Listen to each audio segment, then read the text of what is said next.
Nos vamos con más noticias a esta hora. Marcela, ¿es cierto que hay un plan de beneficios dentro de la humanización que propone el gobierno?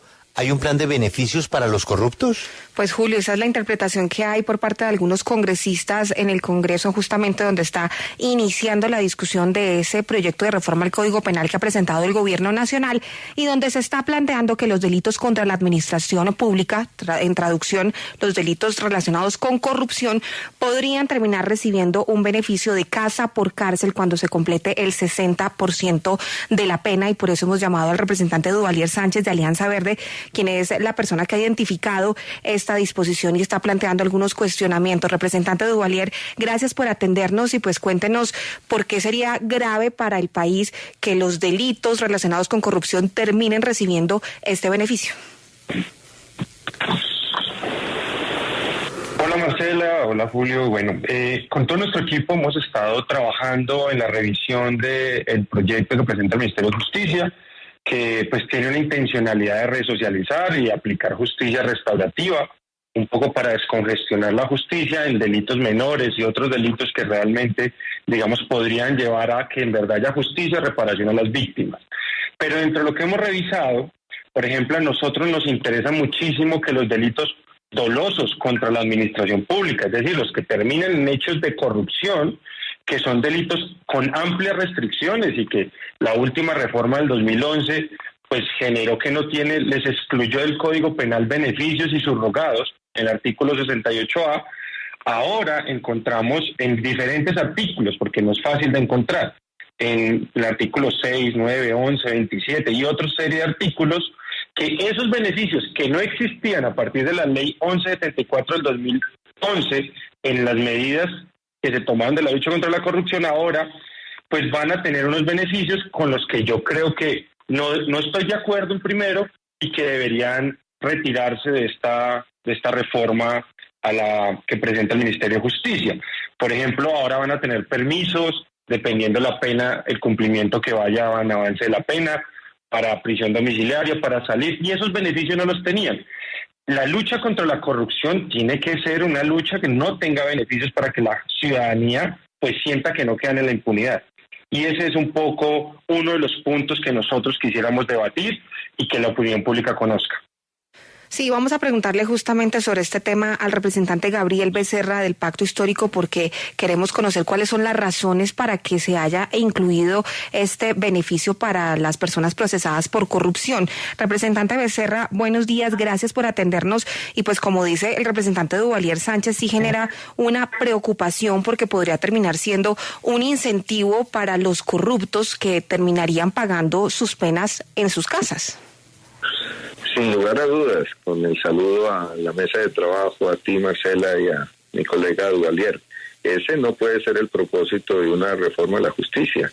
La reforma a la justicia que se está proponiendo para humanizar la política criminal tiene unos objetivos superiores relacionados con enfrentar esa cultura punitivista, de el populismo punitivo que no ha dado resultados, incorporar y hacer efectiva la justicia restaurativa, hacer que el fin de la pena que está en la Constitución, en la ley, se cumpla y contribuir a la seguridad.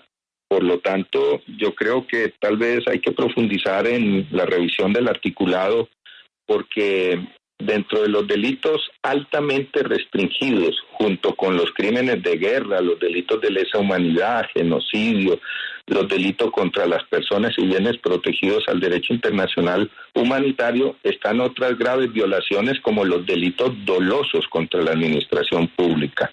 Por ejemplo, Marcela, hoy para acceder a la libertad condicional, se tiene que haber cumplido un 60% de la pena. En el proyecto se sube a un 70% de la pena, se endurece.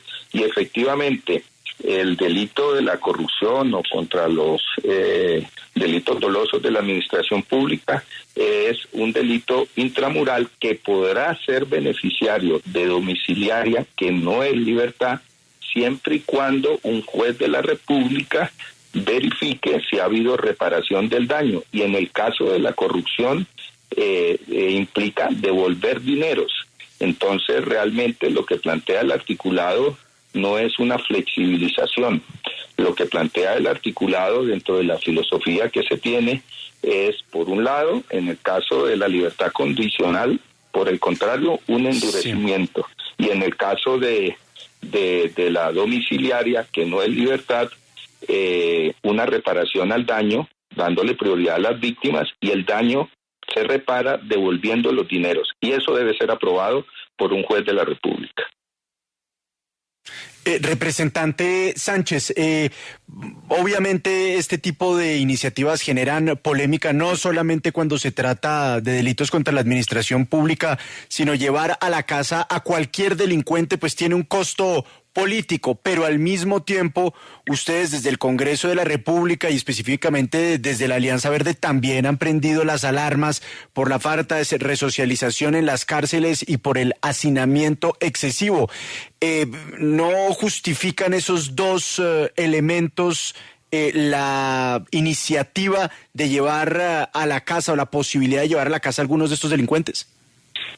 Digamos, varias cosas. Lo primero es, para aclarar un poco el punto anterior, actualmente no existen beneficios para delitos contra la administración pública, contra los recursos públicos. Solo se dan beneficios de rebaja de pena o exclusión de causales por contribuir eficazmente con la justicia. Así está en la ley del 2011. Es decir, solo si un fiscal y un juez dicen que contribuyó, que pudo dar información, que devolvió bienes, ahí hay algunos beneficios. Lo que propone acá es que va a tener beneficios sin esos condicionamientos, y eso es lo grave. De hecho, la última reforma que se hizo en el 2011 para fortalecer este tema de lucha contra la corrupción, lo que amerita es un esfuerzo adicional, porque seguimos viendo casos como el de Emilio Tapia, que viene en un histórico de corrupción tremendo en este país y termina la justicia pues no siendo contundente, incluso ni en la sanción penal ni en la sanción económica, que fue lo que vimos recientemente. Entonces, a mí sí me preocupa, porque yo creo que una de las banderas de un nuevo gobierno es que uno de los delitos más graves que puede haber es apropiarse los recursos con los que se tiene que ayudar a que la gente tenga mejores condiciones de vida. Eso es un crimen, porque además es un crimen contra la gente más pobre. Y así está acá. Hay permisos de 72 horas, cuando apenas va el 35% de la pena cumplida, imagínense, y ya tienen permisos. Es decir, de verdad, yo no estoy de acuerdo con eso. Allí están los beneficios que este proyecto de ley le daría a quienes han robado los recursos públicos, y eso es lo que más indigna a la ciudadanía. Por otro lado, por supuesto que hay alrededor de 20,000 personas que han congestionado las cárceles. Pero ahí es cuando este proyecto tiene que discriminar muy bien quienes definitivamente pues han cometido delitos menores, y tenerlos allí no contribuye a su resocialización. Pero en casos, por ejemplo, del feminicidio o de homicidios por precio, que es el sicariato, eso sí deberíamos, al contrario, y es una proposición que yo quiero hacer, la medida de aseguramiento debería duplicarse, y no lo contempla esta norma. Es decir, hay que tipificar muy bien dónde podemos no ser tan rigurosos en la pena intramural y dónde, si al contrario, deberíamos exigir más. ¿Para qué? Para que el juez de la República se concentre en los procesos y en las audiencias que de verdad van a hacer una mejor convivencia y van a vencer en juicio a ese tipo de delincuentes o de criminales. Sí, representante de Becerra, regreso con usted, porque pues muchas veces los corruptos se terminan quedando con esos recursos públicos y con eso compran los bienes en los que con este planteamiento del proyecto pues terminarían pagando en sus casas las condenas con varias comodidades. ¿No le parece a usted que esto sí termina generando una sensación de impunidad en la opinión pública? Totalmente de acuerdo. Por eso estoy señalando taxativamente lo que en la parte del proyecto se considera que no son precisamente beneficios, sino por el contrario, un endurecimiento. Que no se conceda la libertad condicional al 60% sino al 70% es un endurecimiento. Que tenga que devolver los recursos es también una garantía para las víctimas. Y quiero adicionar algo, que es que para los delitos dolosos contra la administración pública no opera el beneficio de eliminación de antecedentes que se está considerando dentro del proyecto.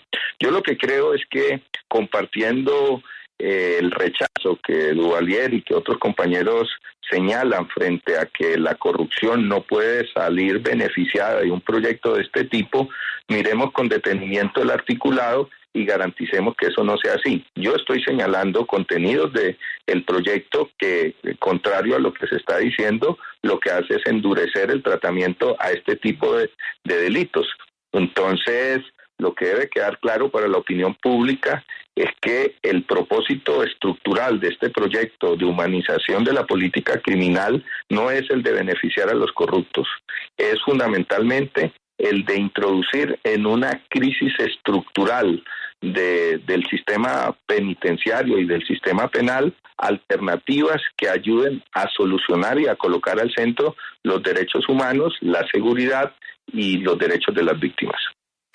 A los representantes Duvalier Sánchez y Gabriel Becerra, gracias por habernos atendido esta mañana y seguiremos atentos al desarrollo del debate de este proyecto de reforma al Código Penal en el Congreso.